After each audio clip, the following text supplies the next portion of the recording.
बिस्मिल्लाहिर्रहमानिर्रहीम। बोलते कालम के साथ मैं आमिर जहान। और अब से कुछ देर पहले मैंने आपको बताया था कि ईरान अपने ऊपर होने वाले हमलों का जवाब देगा।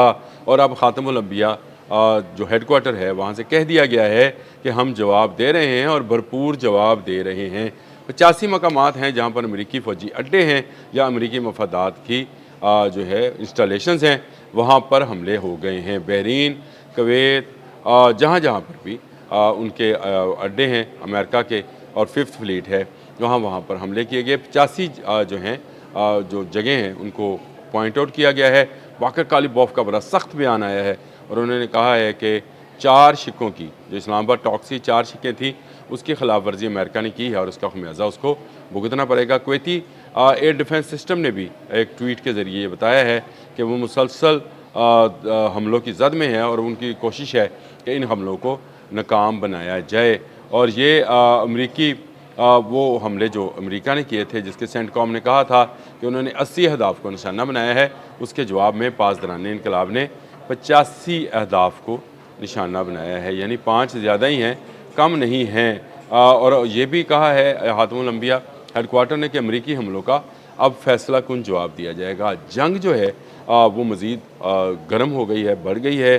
पहले अमरीका ने कशम, सरक और खाक जैसे जजीरों और बंदर अब्बास पर जो है हमले किए और 60 के करीब उनकी जो कश्तियाँ हैं उनको भी निशाना बनाया। बाकायदा उसकी सेंटकॉम ने वीडियो भी जारी की और कहा कि 80 मकामात पर उन्होंने अहदाफ को निशाना बनाया है।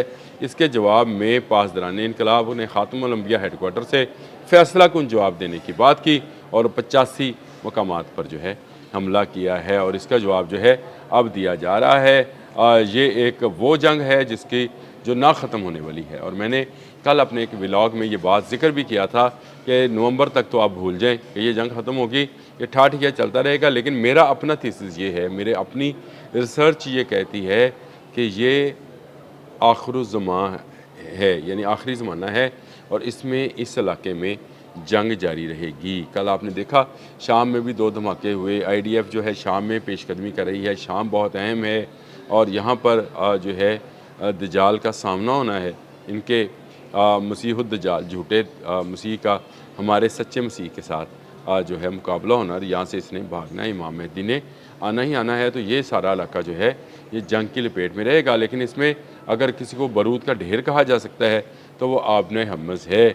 इस बारूद के ढेर को जब भी चिंगारी दिखाई जाएगी आग ही भड़केगी और अब आग जो है भड़क गई है। मतलब इतनी बड़ी जो है जंग शुरू हो गई है कि साहली इलाके पूरे के पूरे ईरान के धमाकों से गूंज रहे हैं, तो दूसरी तरफ मिडल ईस्ट के जो इलाके हैं वो भी गूंज रहे हैं और ये गूंज अभी कई रोज़ तक जारी रहेगी।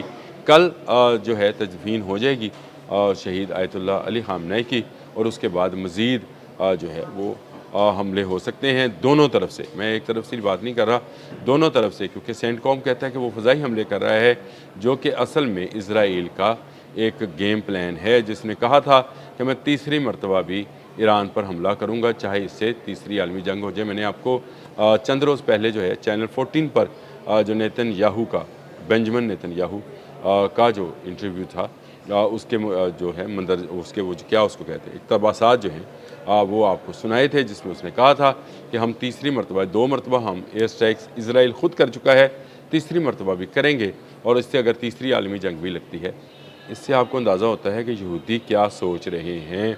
वो तीसरी आलमी जंग का सोच रहे हैं, यानी मलहमतुल उज़्मा का सोच रहे हैं, कुबरा भी नहीं, कुबरा तो आखिरी जंग होगी, मलहमतुल उज़्मा का सोच रहे हैं, यानी एक अज़ीम जंग, जंग अज़ीम जिसको बोला जाता, अभी हम भी कहते हैं दूसरी जंग अज़ीम और तीसरी जंग अज़ीम, तो मलहमतुल उज़्मा अहदीस में मौजूद हैं कहते हैं। तो मैं इसका ज़िक्र भी आपको अहदीस का वो भी साथ लगा देता हूँ, तस्वीर भी लगा देता हूँ, ताकि आपको पता चले कि जिनको हम अज़ीम बोलते हैं वो उसकी मलहमतुल उज़्मा जो है तीसरी आलमी जंग जो है उसके दहाने पर बैठे हुए हैं। इस वक्त दोबारा जो है एक टेंशन की सी सूरत हाल है, आपने हमस बंद है, दोनों तरफ हज़ारों वेसल्स जो हैं, चाहे वो ऑयल वेसल्स हैं या जो हैं गुड्स वेसल्स हैं, वो रुके पड़े हैं, रोक दिए गए हैं, क्योंकि ईरान किसी सूरत भी ये इलाका जो है किसी और की अमलदारी में नहीं देना चाहता है। अमान ने ईरान के साथ गद्दारी की है, उसकी मैं अलग से एक व्लॉग करूँगा कि वो क्या है और क्यों ये 23 किलोमीटर में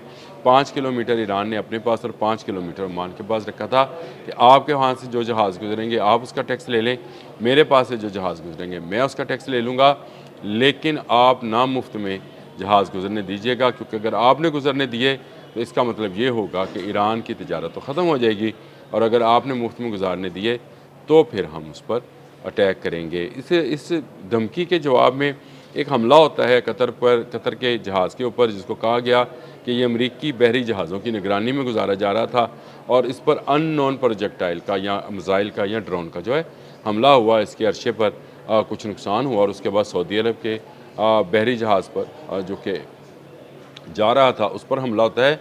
उसके बाद ये सारी कार्रवाइयाँ की जाती हैं। डोनाल्ड ट्रंप ने कल भी ये बयान दिया था, कल जब वो नेटो के इजलास में शिरकत के लिए तुर्की गए थे, तो वहाँ पर भी उन्होंने इस बात का इजहार किया था कि अगर ईरान ने अपना रवैया ना बदला तो हम सख्त जवाब देंगे। सख्त जवाब क्या देना था, ना ही ईरान इस वक्त एक शौक की सी कैफियत में है, शहीद आयतुल्लाह हमनई की तजीज़ व तकफ़ीन में मसरूफ़ है, करोड़ों लोग उनके सड़कों पे हैं, उनकी हिफाजत के लिए पासदारान इनकलाब उसमें मसरूफ़ हैं। अननोन प्रोजेक्टाइल के ज़रिए जहाज़ों पर हमला किया जाता है, और उसके जवाब में 80 जगहों पर हमला किया गया। लेकिन ठीक किया पासदारान इनकलाब ने कि सिर्फ चंद घंटों के अंदर अंदर 85 अहदाफ को निशाना बनाया। 80 जमा 5 यानी 5 ज़्यादा अहदाफ को निशाना बनाया। लेकिन इसका जवाब जो है सेंटकॉम मज़ीद दे सकती है। 5th फ्लीट के बहरीन में मौजूद जो असासे हैं उनको एक मरतबा फिर निशाना बनाया गया है। कितना नुकसान हुआ है ये अभी सेंटकॉम ने ख़बर जारी नहीं की है, लेकिन बहुत जल्द ये तमाम तफसीलात भी जो हैं सामने आना शुरू हो जाएंगी। दोनों तरफ से जो है तफसीलात का अभी तक ज़िक्र नहीं है। हाँ, हमलों का ज़िक्र है, धमाकों का ज़िक्र है, आग का ज़िक्र है, और एक दूसरे पर इल्ज़ामात का ज़िक्र है। अमेरिका कह रहा है कि पीस टॉक्स जो कि इस्लामाबाद टॉक्स कहलाती हैं, उनकी खिलाफ वर्जी ईरान ने की है, जबकि ईरान के बाकर कालीबॉफ का बयान आया है कि 4 शिकों की जो है वो खिलाफ वर्जी की है। और मेरी एक बात याद रखिएगा, अमेरिका धोखेबाज है, अमेरिका धोखेबाज है। अमेरिका को इजराइल को रोकना चाहिए था। लेबनान में, गज़ा में, शाम में हमला करने से अमेरिका ने नहीं रोका, तो अब अमेरिका जो है वो धोखा देगा। ये पिछले कई दिनों से मैं कई व्लॉग्स के अंदर, मेरे व्लॉग्स निकाल लें, मैंने ये बात कही कि अमेरिका जो है ये धोखा देगा, ये अमेरिका धोखा देगा, ये इस काबिल एतमाद नहीं है। जंग के हवाले से ये काबिल एतमाद इसलिए नहीं है कि बड़ा धचका पहुंचा हुआ है अमेरिका को। अमेरिका की साख जो है वो ऑन स्टेक है, दाव पर लगी हुई है। ऑन स्टेक में मेरा तर्जुमा ही कर दें, दाव पर लगी हुई है, और वो चाहता ये है कि नवंबर तक इस जंग को छेड़े, ताकि नवंबर में होने वाले इलेक्शन में रिपब्लिकन्स को साख बहाल करने में मदद मिले। अमेरिका की जो साख तबाह हुई है, नंबर 1 होने की जो उसकी पोजीशन थी दुनिया में सुपर पावर होने की, उसको नुकसान हुआ है। ईरान ने ठोक बजाकर जवाब दिया है हर बात पे। आज भी 80 हमलों के जवाब में 85 हमले करने का मतलब ये है कि अब ये जंग मज़ीद आगे बढ़ेगी, कल तदफीन हो जाएगी, लोग अपने घरों के चले जाएंगे, जो करोड़ों लोग सड़कों पर मौजूद हैं। उसके बाद अमेरिका और इजराइल क्या सोच रहे हैं, उसका हल्का सा अक्स जो है अब से चंद घंटे पहले हमें नज़र आया है। अब तक के लिए इतना ही। अल्लाह हाफ़िज़।